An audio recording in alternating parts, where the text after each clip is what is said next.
그 이재명의 어떤 정치 노선이나 그걸 따르는 팬덤이 이미 킹덤화되어 있다고 싶어요. 그 이낙연 대표가 신당을 만들게 된 원인이 이 어떤 현재 정치의 구조적 문제 때문에 발생한 거고, 또 야당의 어떤 그 기능 상실로 발생한 거여서, 제가 대장동 이 소위 제보의 기자회견은 영향을 미치지는 않았을 겁니다. 그러지만 아마 이재명 대표는 이낙연 대표가 없는 민주당이 훨씬 편할 거예요.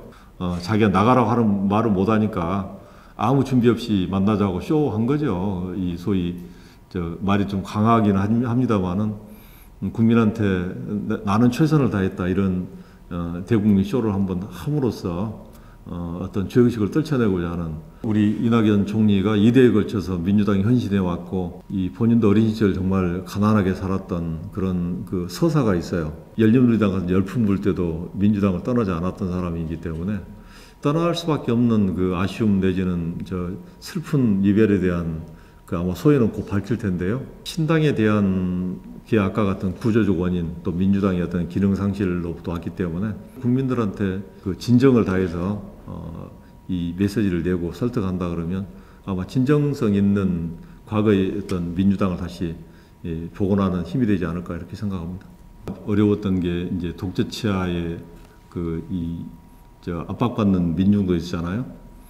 그렇기 때문에 저는 뭐 민주당이야말로 민주주의를 이끌어왔던 힘이었던 원동력이었다 생각해요. 그 속에는 김대중이라고 하는 걸출한 지도자가 있었고, 또 하나는 민주당이야말로 이 부패와서 싸우면서 그 민주당다움이 이 한국 정치 사회를 뭔가 좀 선진 사회를 이끌어왔다, 이런 자부심 있는 자긍심을 만들어준 당이죠. 국민의 자긍심 만들어준 당이고, 민주당이야말로 미래의 모든 그 사회 안전망부터 시작해서 복지 문제까지 다른 당보다는 먼저 이렇게 선점해 왔던 그런 당인데, 그런 세 가지를 다 잃어버린 것 같다. 미래도 잃어버리고, 우리 정치의 선진화를 이끌었던 이 정치 세계의 본질도 잃어버리고, 또 민주주의 해왔던 그런 자긍심도 잃어버리고, 이런 것들이 참 현재 민주당답지 않다. 이 위에서 다시 한번 신당을 만들어야 된다, 그런 생각도 들고요. 아까 민주당만을 얘기했을 때, 또 우리 한국 사회를 놓고 본다면 아까 당연히 나라의 추락이 가장 눈에 보이는 시점이니까, 추락을 구하지 못하면 우리 후배들은 정말 또다시 후진국으로 전락할 수 있는 그런 위기 상황이라고 생각해요. 2007년도 대선에 졌을 때 그런 게 있었어요. 우리가 민주당이 성찰과 반성을 하지 못한다면 권력을 잡더라도 또 큰 반동을 우리가 초래할 수 있겠구나 하는 그런 생각을 우리 김국태 의장 하셨을 때 저는 동의했던 바가 그런 거였어요.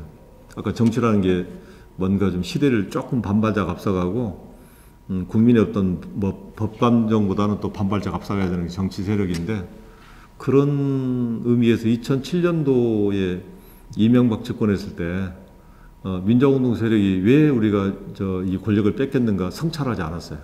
그게 첫 번째이고, 그 이후로 이제 우리가 촛불혁명이라고 하는 과정을 통해서 넓게 이렇게 우리가 국민 통합을 해야 될 시점인데, 촛불을 통해 탄생한 정부가 촛불 연대를 잊어버리고 어떻게 보면 민주당만의 어떤 그 권력을 고집함으로써 어떤 그 지지 세력 기반을 좀 오히려 확장한 게 아니라 좁힌 거죠. 코로나가 있어서 어려웠기는 하지만 약간 그 국정 이 목표가 약간 좀 문재인 정부 시절에 좀 잘못됨으로써 결국 이재명, 윤석열 같은 약간 우리가 예상치 않은 지도자들을 출연했다고 해요. 그게 뭐냐면 검수완박 같은 거, 검찰 개혁. 사실 그건 뭐 정부 내에서 아주 실제로 급박하고 중대한 것보다는 당연히 다뤄야 될 사안으로 그냥 조용하게 했어도 되는데, 모든 거 이렇게 매달리는 것처럼 이렇게 검수완박, 검경 수사권 조정, 이게 5년 내내 지속된 의제거든요. 그럼으로써 나는 아까 검찰의 기능이 정말 필요한가 이런 정도까지 갔는데, 민주당 다음은 아까 이 국가의 어떤 구조, 그 약자를 정책의 우선순위로 두고 또 미래의 우리 먹거리를 좀 이렇게 뭐 만들 수 있는 그런 국정 과제를 다뤘다 그러면 뭐 부동산 문제나 이런 걸 좀 약간 우리 약점을 노출했다 하더라도 민주당 다음이 살아났을 텐데 사실 그런 의제나 이런 걸 잃어버려서 저는 두 번의 계기 아까 이명박 정부 등장했을 때 성찰과 반성을 못한 게 민주당이 이제 한 번도 그 다음에 성찰과 반성이라는 게 없어요. 그대로 이제 우리의 17년 촛불 정부가 들어섰을 때는 우리의 어떤 그런 약간의 안이한 이 정국 운영이 결국 이제 민주당 다음으로 완전히 상실하기 위해서 이런 이 윤석열, 이재명 같은 그 지도자가 출연하게 만든 거 이런 것들이 민주당답지 않는 그런 거였다 저는 생각해요. 그 이재명의 어떤 정치 노선이나 그걸 따르는 팬덤이 이미 킹덤화되어 있다고 싶어요. 우상 숭배처럼 이렇게 이 어떤 사회 발전에 적응하지 않고 자기만의 어떤 독특한 영역 속에서 이재명이 모든 걸 해결할 수 있다는 식의 그런 킹덤은 사실은 이 사회의 가장 큰 어떤 이 공동체를 파괴하는 이 세력이 되어버린 거죠. 그 속에 이제 우리 진보정도 갇혀 있기 때문에 끝나야 된다 이렇게 생각을 하고 있습니다.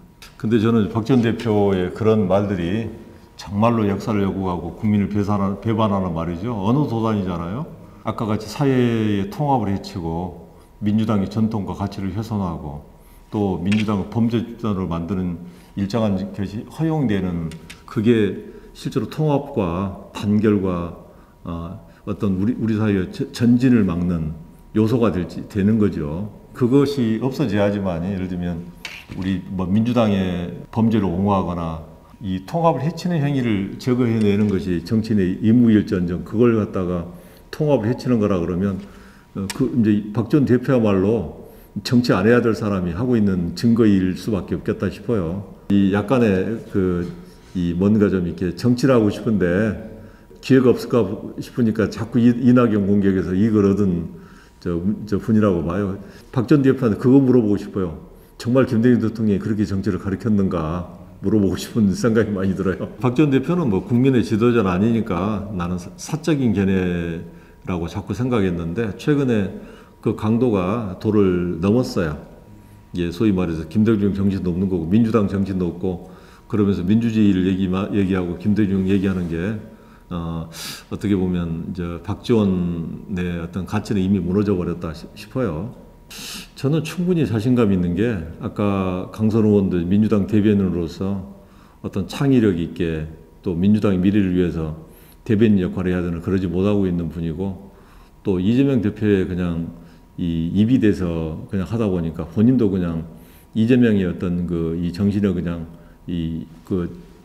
그냥 세뇌된 것 같은 느낌이 들어요. 약간 이중적인 거. 그래서 말은 국민의힘에 세게 하니까 인기는 좋을지 모르지만 저는 이 총선은 민심의 시간이기 때문에 민심과 승부를 거는 데에서는 제가 유리하다고 생각해요.